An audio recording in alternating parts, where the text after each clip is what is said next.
स्वागत एक बार फिर से आपका। और देखिए कितनी जल्दी डायरेक्टर वापस आ गए हैं खबर बताने के लिए। अगला स्टॉक है 7वां फिनोलेक्स इंडस्ट्रीज़, और इसको रेड में रख रहा हूँ मैं। इसको थोड़ा समझना चाहिए आपको। देखो इसमें क्या है, 8% की रेवेन्यू ग्रोथ, मुनाफा 1% गिरा है, एबिटा 4% गिरा है, मार्जिन 2% गिरी है। केवल अच्छा क्या है, वॉल्यूम।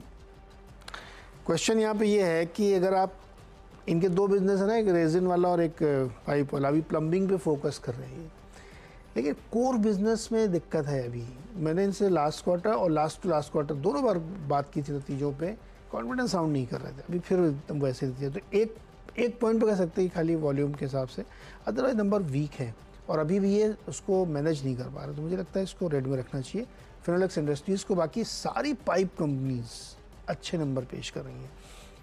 फिर 8वां स्टॉक है BPCL और 9th स्टॉक है HPCL। दोनों में एक डिफरेंट कहानी। जैसे UBS ने एक रिपोर्ट निकाली BPCL पे, बाई कॉल दिया, टारगेट 700 का दिया, और नोमुरा ने HPCL पे बाई कॉल निकाली, नहीं उनकी बाई कॉल है, टारगेट 570 का। अब आप ये दोनों ही कंपनीज़ को देखिए, इन्होंने अभी बोनस दिया था लास्ट वीक, तो उसके बाद थोड़ा चले थे। ये दोनों स्टॉक अल्ट्रा चीप जिसको बोलते हैं उस लेवल पे खड़े हैं, जबकि इस लेवल पे प्राइस है।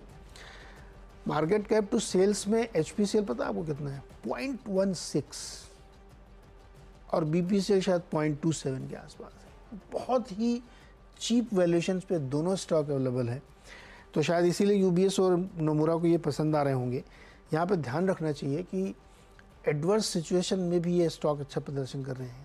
तेल के दाम बढ़ाने नहीं दिए जा रहे हैं इनको पिछले 1.5-2 साल से, और अभी जून तक कोई संभावना भी नहीं दिख रही है फिर भी, और $80-90 के क्रूड पे भी इन्होंने सस्टेन किया है।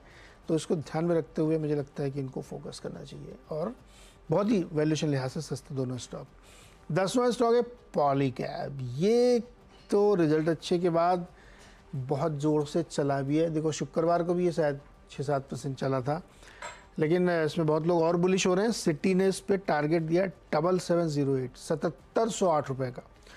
बहुत सारे इन्होंने लॉजिक गिनाए हैं कि एबिटा बहुत 29, 30, 25 बढ़ेगा अगले 2-3 सालों तक। Q4 में बहुत अच्छी रेवेन्यू दिया इन्होंने। बेसिक वो इस बात पे बिड की जा रही है अभी ये हैवेल्स और ये सारी कंपनीज में, अदर देन AC अलग अलग खेल है। जो रूरल इकोनॉमी में पुश आया ना, उसकी वजह से पंखे, बिजली, स्विच, तार, ये सब बहुत बिक रहे हैं। ये एक बहुत डेवलपिंग स्टोरी है। तो जहाँ पे रूरल इलाके का कंजम्पशन बढ़ रहा है ना, उस पर फोकस करना चाहिए। और पॉलीकैब नेटवर्क के मामले में इस समय सबसे मजबूत है। तो देखते हैं कितना चलेगा। हालांकि वैल्यूएशन के लिहाज से बहुत महंगा हो चुका है, अत्यधिक महंगा स्टॉक है, तो वो भी आप एक बार ज़रूर ध्यान में रखिएगा। लेकिन सिटी को पसंद आ रहा है, 7708 का टारगेट है पॉलीकैब में। आखिरी के 4 स्टॉक्स भाई। पहले ICICI बैंक रखा तो मैंने लाल में। एक अपडेट आया था कि विजीत भास्कर, जो कि इनके head cards, payment solutions, ecommerce ecosystem, merchant ecosystem, consumer finance, अरे इतनी पोजीशन ले रखी थी उन्होंने। खैर वो रिजाइन कर गए इफेक्टिव 18 मई, मतलब इस महीने, इस हफ्ते के एंड तक छोड़ देंगे कंपनी को। लाल रखा है। बीच में कुछ ऐसी अपडेट्स आ रहे थे तो थोड़ा सा दिक्कत भरे थे, और उसमें एक सीनियर एग्जिट, जरा वॉच आउट करेंगे ये सब क्या चल रहा है। ITDC ऑपरेशनली स्ट्रांग नंबर्स के चलते, जब ऑपरेशनली स्ट्रांग पे हाईलाइट कर रहा हूं तो आए तो फ्लैट है, बल्कि 3-4% गिरी साल दर साल, पर उसके सामने EBITDA 62% का इंप्रूवमेंट, कोई 13% के मार्जिन बढ़ के 22% पे, यानी कि 900 बेसिस पॉइंट्स मार्जिन में इंप्रूवमेंट। और इसलिए मुनाफा जब आए फ्लैट थी, 68% का जंप दिखा रहा है। हरा रखते हैं, लेकिन ये थोड़ा सा वॉच आउट करने वाला स्टॉक है, देखिएगा। जैसे ITDC ने ऑपरेशनली गजब करा था, वैसे मेगमनी ऑर्गेनाइजेशन ऑपरेशनली बहुत मामला गड़बड़ा दिया। पर क्या इन सब स्टॉक्स पे पता नहीं, स्टॉक की चाल कैसी रहेंगी उसको लेकर मैं कमेंट नहीं कर सकता, नंबर्स पे मेंशन कर सकता हूं। बहुत कमजोर लाल रख रहा हूं इसको मैं। आय 29% year on year Giri, EBITDA 97% गिरा, 97%, 13.5% के मार्जिन घट के 0.5% रह गए, और मुनाफे में थी 54 करोड़ रुपीस के, 18 करोड़ का घाटा कर दिया। इस तरह से ऑपरेशनली चैलेंजिंग है। तो लाल तो रख रहा हूं, पर ये सारे स्टॉक जो छोटे हैं, आईटीडीसी, ये सब मेक मनी, अपन जरा वॉच आउट करेंगे। जैसे आईसीसी बैंक के लिए दिक्कत वाली खबर थी, एक और दिग्गज जेएसडब्ल्यू स्टील के लिए थोड़ी सी दिक्कत वाली खबर।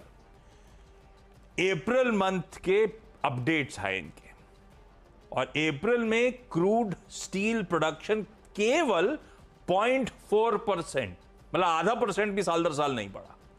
और ये कह रहे हैं कि आयरन ओर की अवेलेबिलिटी को लेकर सीरियस इश्यूज हैं। कर्नाटका माइंस का इंपैक्ट हुआ प्रोडक्शन वॉल्यूम्स, और उसके चलते इनकी भी कच्चा माल इनको मिला नहीं। तो थोड़ा सा चैलेंजिंग अप्रैल का अपडेट आता हुआ। इस बीच जब अपडेट ही कमजोर है तो लाल लॉजिकल था, रखना बनता था। हालांकि कमोडिटी थोड़ा सा ग्लोब पर डिपेंडेंट ज्यादा होती है, लेकिन खबर खराब है तो इसको भी लाल रखते हैं। इस नोट पर अपने 10-10 स्टॉक्स पूरे हो चुके हैं। एक छोटा सा ब्रेक लेंगे। ब्रेक के उसके बाद जब लौट के आएंगे तो इन 10-10 की टीम्स का क्विक रैप अप।